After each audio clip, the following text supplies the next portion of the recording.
तो आज का टॉपिक है हमारा square root. Square root of a square number. किसी भी स्क्वायर नंबर का अगर आपको स्क्वायर रूट निकाला तो आप कैसे निकालेंगे। जैसे यहाँ पे 529 हम पहले वीडियो में देख चुके हैं। स्क्वायर नंबर होता है, इसका होता है 23 का होता है। तो इसको देखते हैं हम। लास्ट में क्या है, 9 आ रहा है। ठीक है, पहले तो हमें पेयर बनाना है, हमेशा राइट से शुरू करना है। 9 2 एक पेयर बन गया। देन अगर एक ही डिजिट बचा तो आप उसको 5 इस पर डैश बना दिए, यानी पेयर बन गया। 2 डिजिट है, 2 का पेयर बना लीजिए।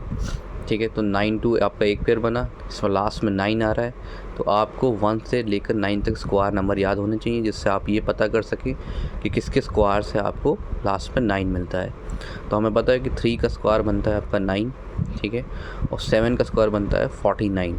तो लास्ट में क्या आया, 9 आया। तो यानी कि 7 और 3, इन दो से चांसेस हैं कि आपका स्क्वायर रूट का जो नंबर है, ठीक है, वो उसके लास्ट में 3 और 7 आएगा। ठीक है, अब देखते हैं इधर हम 5 एक स्क्वायर नंबर है, नहीं है। उससे छोटा स्क्वायर नंबर ढूंढते हैं। 5 से छोटा स्क्वायर नंबर होता है 4 किसका स्क्वायर नंबर होता है, 2 का। तो यहाँ भी 2 लिख दिया और यहाँ भी 2 लिख दिया। ठीक है, यानी दैट इज़ 23 और 27। तो इसमें से कोई एक नंबर है, वो कैसे पता चलेगा कौन सा है। यहाँ मैंने क्या लिखा है, 2 लिखा है। 2 लिखा है तो यानी कि यहाँ 2 लिख दीजिए, उसमें एक बढ़ा दीजिए। कितना हो गया, 3 हो गया, यानी 2 3 ज़ा 6। अब ये नंबर देखिए जो लिखा हुआ है यहाँ पे, यानी 5 है। 5 बड़ा है या छोटा है, 5 नंबर जो है आपका वो छोटा नंबर है। किससे, 6 से। ठीक है, इससे कंपैरिजन करना है। तो 5 क्या है, छोटा है, तो इसका मतलब इसमें छोटा नंबर कौन है, 23।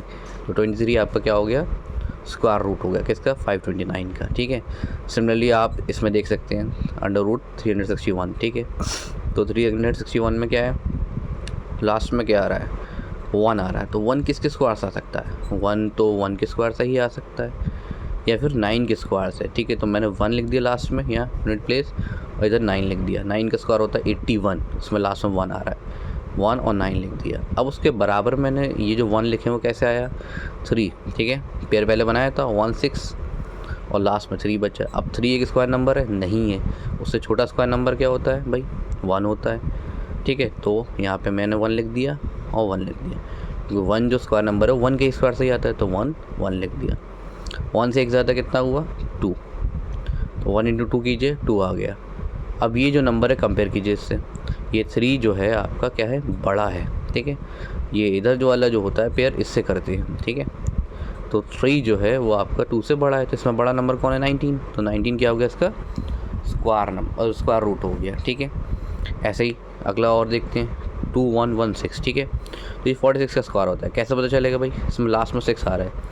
6 स्क्वायर से आ सकता है भाई 4 का स्क्वायर कितना होता है, 4 का स्क्वायर आपका होता है 16, यानी 6 आएगा।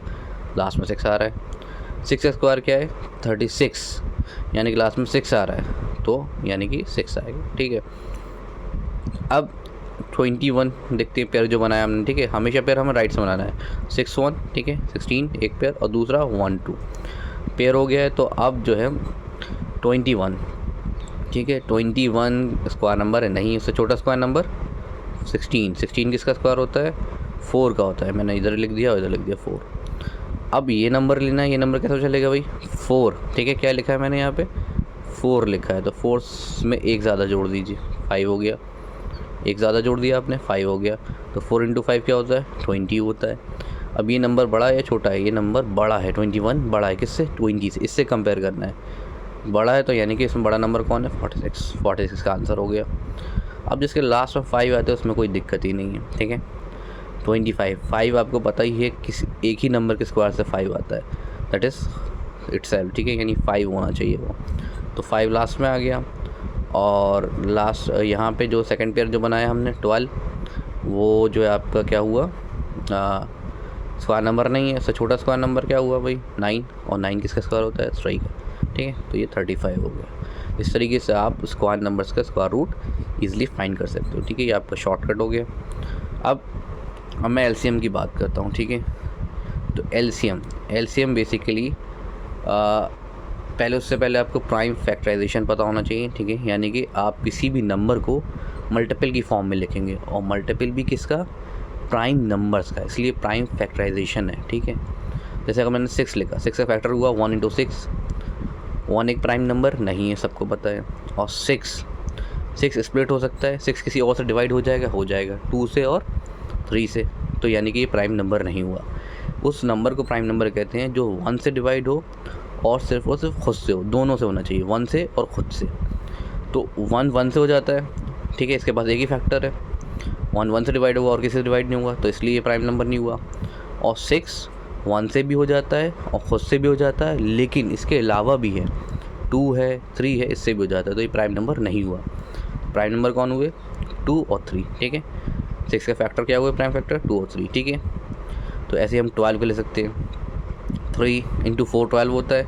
अगर मैं 2 × 6 लिखता हूँ तो 2 तो प्राइम नंबर है, लेकिन 6 प्राइम नंबर नहीं है, ठीक है। 6 2 और 3 से डिवाइड हो जाता है, तो मैंने दूसरा फैक्टर लिखा 3 × 2 × 2, ठीक है। ये आपके फैक्टर्स हुए प्राइम फैक्टर्स, ठीक है।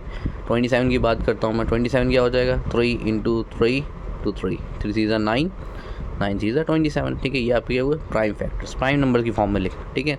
इस 27 के और भी फैक्टर हो सकते हैं, जैसे आपका 1 to 27 हो सकता है, ठीक है, 27 हो सकता है, और 9 × 3 हो सकता है। लेकिन ये सब क्या है? फैक्टर्स तो हैं, लेकिन प्राइम नंबर्स नहीं है ना, तो प्राइम फैक्टर्स नहीं हुए। तो प्राइम फैक्टर्स वो होते हैं जो आपके खुद से डिवाइड हों और 1 से डिवाइड हों, ठीक है। तो 3 × 3 × 3। 25 का क्या होता है? 5 × 5 × 5, ठीक है। तो 5 × 5 हो गया। 10 का 2 × 5 हो गया, ठीक है। अब इनका हम एलसीएम कैसे निकाल सकते हैं? एलसीएम आप किस तरीके से निकालोगे? जैसे 25 को मैंने लिख दिया प्राइम फैक्टर्स 5 × 5, 10 के लिख दिए, ठीक है।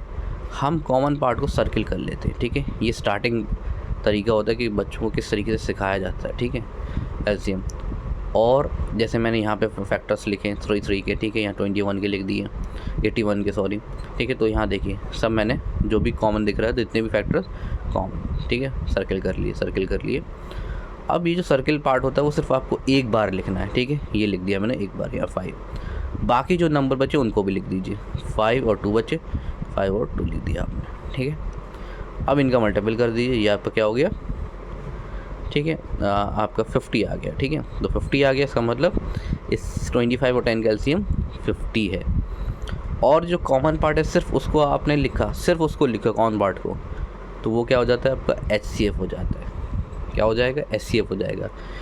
25 के मैंने फैक्टर्स लिखे 5 × 5 पहले, और 10 के फैक्टर्स लिखे 2 × 5। तो अब इसमें कॉमन पार्ट को मैंने सर्किल कर लिया, जितने कॉमन फैक्टर्स मिल जाएं। एक ही मिला 5 का, ठीक है। अब यहाँ तो एक और 5 है, लेकिन यहाँ नहीं है। यहाँ पे 2 है, लेकिन यहाँ पे 2 नहीं है, ठीक है। तो यहाँ सिर्फ एक 5 के कॉमन मिल रहा है, तो मैंने सर्किल कर लिया।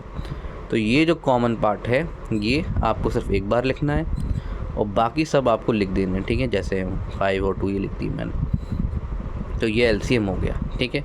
और कॉमन पार्ट को सिर्फ लिखेंगे आप तो वो HCF हो जाता है। जैसे मैं यहाँ पे लिखूँ, कितने कॉमन पार्ट बने इसमें? 3 बने, ठीक है।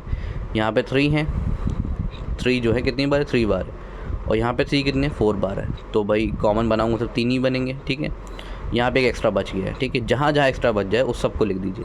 तो कॉमन पार्ट को मैंने लिख दी 1 बार, 2 3, ठीक है। ये कॉमन वाले जो हैं 3 मैंने लिख दिए, और लास्ट में जो बच गया उसको मैंने लिख दिया। ये क्या बचा? 3 बच गए यहाँ पे, तो यहाँ 3 लिख दिया। जैसे यहाँ पे आपका बचा था 2 और 5 बचा था, 2 और 5 मैंने लिख दिया। कॉमन पार्ट को सिर्फ एक बार लिखा, ठीक है। सर्किल वाला सिर्फ एक बार लिखना है। वापस मल्टीप्लाई करेंगे तो आपको क्या मिलेगा? 81 मिलेगा, ठीक है। और HCF की बात करूँ तो HCF क्या है? सिर्फ और सिर्फ आपका ये कॉमन सर्किल वाला जो पार्ट होता है। तो कितने सर्किल है? 1 2 3 सर्किल है, तो 3 आपके 3 बार आएंगे, यानी 3 3 9 9 3 27। HCF क्या हो गया? 27 हो गया, ठीक है। अब आगे देखते हैं हम, जैसे 50 एग्जाम्पल और लिया है 50, ठीक है। तो 50 में आपका क्या हो जाएगा? 2 × 5 × 5, ये फैक्टर्स हो गए इसके प्राइम फैक्टर्स। और अगर हम पावर की फॉर्म में देखना चाहते हैं तो पावर में और थोड़ा आसान हो जाता है। अगर आप इसको लिख सकते हैं, यानी कि जितने रिपीट हो रहे हैं, 2 रिपीट नहीं हो रहा, 2 और कोई नहीं है तो 2 लिख दिया। 5 कितने से में 2 हैं, तो 5 के ओवर 2 हो गई, ठीक है। ऐसे यहाँ पे कोई नंबर रिपीट नहीं हो रहा है, तो 2 × 5 × 3 बना, ठीक है। तो एलसीएम क्या हो जाएगा? इसमें भी 2 है, उसमें भी 2 है, दोनों में क्या है? 2 है। और पावर, मिनिमम पावर हमें देखनी होती है एलसीएम में, ठीक है। तो सॉरी, मैक्सिमम पावर, ठीक है, मैक्सिमम पावर लेना है हमें एलसीएम में। तो दोनों की पावर क्या है? 2 की 1 1 है, ठीक है। तो मैक्सिमम क्या होगा, कुछ नहीं, यहाँ पे 1 1 ही होगा, ठीक है। तो 1 हम 2 की पावर 2 लिख दिया हमने, ठीक है, 2 की पावर 1 आ गया, यानी कि 2 लिख दिया, दोनों में 1 1 था, कोई मसला ही नहीं। इक्वल है तो फिर उतना ही लिख देंगे। अब 5 की पावर यहाँ पे 2 है, यहाँ पे 5 की पावर 1 है, मैक्सिमम क्या हुआ 5 की पावर 2, तो 5 की पावर 2 लिख दिया मैंने, ठीक है। अब यहाँ पे 3 है, वहाँ पे 3 नहीं है, तो यहाँ पर है तो यहाँ पे आपको लिखना पड़ेगा, ये लिख दिया, ठीक है। अगर फैक्टर्स दोनों में आ रहे हैं, वो प्राइम नंबर्स जो हैं जिसके फैक्टर आपने किए हैं, अगर 2 इधर भी 5 है, इधर भी 5 है, तो कौन सा 5 लिखे, तो बेसिकली जो हाईएस्ट पावर वाला है उसको लिखना होता है। अब जब इक्वल है तो फिर आप लिख ही दीजिए, कोई मसला ही नहीं, हाईएस्ट पावर वाला आपको लिखना है। उसके बाद जो बचा, ठीक है, वो लिख दीजिए। यहाँ 3 बचा, यहाँ कुछ और बचता है तो वो भी लिख देते, ठीक है। इसको मल्टीप्लाई कर दीजिए, आपका 150 यानी एलसीएम हो जाएगा। अब एचसीएफ क्या होता है, मिनिमम पावर लेना है, ठीक है। एक तो दोनों में आना ज़रूरी है, ऐसा नहीं है कि जो बच गया उसको आप लिख देंगे, नहीं, यहाँ पर 2 है, यहाँ भी 2 है, दोनों में आना ज़रूरी, दोनों में 2 है, दोनों में आना ज़रूरी, लिख दिया 2। पावर क्या है, इक्वल है तो कोई मसला ही नहीं, लिख दिया। अब यहाँ पे 5 है, यहाँ पे 5 है, तो पहली कंडीशन है दोनों में आना ज़रूरी है, दोनों में आ रहा है, ठीक है, 5 5। और मिनिमम पावर क्या है, मिनिमम पावर इसकी क्या है आपकी 1 है, यहाँ 2 है, यहाँ 1 है, तो 5 और 1 लिख दिया, ठीक है। 2 5 10 बन गया। ऐसे अगला देखते हैं, 36 और 42, इसके प्राइम फैक्टर्स किया आपने, ठीक है। और 6 × 6 होता है, हमें पता है। और 6 के फैक्टर्स क्या होते हैं, प्राइम फैक्टर 2 × 3 2 × 3, ठीक है। यानी कितने 2 हुए यहाँ पे, 2 2 हुए और 2 3 हुए, तो पावर कितनी हुई 3 की, 2, और 2 की पावर 2। ये 6 7 होता है, और 6 होता है 2 × 3, ठीक है। इसको और स्प्लिट करना पड़ेगा भाई, प्राइम फैक्टर्स नहीं है, 6 कट जाता है, ठीक है, आपका किससे, 2 से और 3 से डिवाइड हो जाएगा, 2 × 3 × 7, ठीक है। यहाँ पे कोई रिपीट नहीं हो रहा। अब एलसीएम निकालने के लिए पहले तो देखते हैं जो कॉमन दोनों में आ रहे हैं, जो प्राइम नंबर्स कॉमन है, यानी यहाँ भी 2 है, यहाँ भी 2 है, और मैक्सिमम पावर क्या है 2, ठीक है। यहाँ 2 क्या 2 है, यहाँ 1 है, तो 2 ज़्यादा हुआ, ठीक है, तो मैक्सिमम पावर 2 लिख लिया, 2 की पावर। यहाँ भी 3 है, यहाँ भी 3 है, मैक्सिमम पावर क्या है 2, 3 की पावर 2 आ गया। यहाँ 7 है, यहाँ 7 नहीं है, तो यहाँ लिखना पड़ेगा, ठीक है। एलसीएम में हमें सारे टाइप के नंबर चाहिए, सारे टाइप्स के प्राइम नंबर चाहिए, लेकिन हर एक प्राइम नंबर का मैक्सिमम पावर चाहिए, ठीक है। अब यहाँ है ही नहीं तो कोई मसला ही नहीं, यहाँ तो है, लिख दिया। इसको मल्टीप्लाई कर दीजिए, ये 252 हो गया, ठीक है, 252 आ गया। अब एचसीएफ की बात करते हैं, तो इसमें ज़रूरी है कि दोनों में होना चाहिए, यहाँ पे ज़रूरी है दोनों में होना है, यहाँ भी 2 है, यहाँ भी 2 है, लेकिन मिनिमम पावर देखनी, मिनिमम पावर क्या है यहाँ पे 1, 2 लिख दिया, ठीक है। यहाँ 3, यहाँ भी 3, मैक्सिमम पावर 2 था और मिनिमम पावर 1, तो 1 लिख दिया, ठीक है। 3 2 3 6, ठीक है। इस तरीके से आप प्राइम नंबर्स के एचसीएफ और एलसीएम निकाल सकते हो, ठीक है, प्राइम फैक्टर की हेल्प से। अब यहाँ पे एक जो सेंस इससे बनता है, मतलब बेसिकली कर क्या रहा है, ABC अगर आपने 3 नंबर सपोज कर लिए, ठीक है, और उसका एलसीएम निकाला है जिसको मैंने D मान लिया, और एचसीएफ निकाला E, ठीक है। तो एलसीएम का मतलब ये है कि लोएस्ट कॉमन मल्टीपल। इसका मतलब क्या हुआ कि एक ऐसा नंबर जो कि कॉमन मल्टीपल है, यानी A की टेबल में भी आएगा, B की टेबल में भी आएगा, C की टेबल में कौन आएगा, D। A की टेबल में भी D आ रहा है, B की टेबल में भी D आ रहा है, C की टेबल में भी D आ रहा है, और ये इस D से छोटा कोई नंबर बीच में एग्जिस्ट नहीं कर सकता, कोई एग्जिस्ट नहीं कर सकता जो A की टेबल में भी, B की में भी और C तीनों की टेबल में आ जाए। इसी वजह से इसे लोएस्ट बोलते हैं, कॉमन मल्टीपल, ठीक है। तो यानी कि A भी D को डिवाइड करेगा, मल्टीपल का मतलब क्या हुआ, A भी D को डिवाइड करेगा, B भी करेगा और C भी करेगा। भाई टेबल में आ रहा है तो डिवाइड कर देगा, और इससे छोटा कोई नंबर नहीं मिलेगा। एचसीएफ में क्या होता है, उल्टा हो जाता है।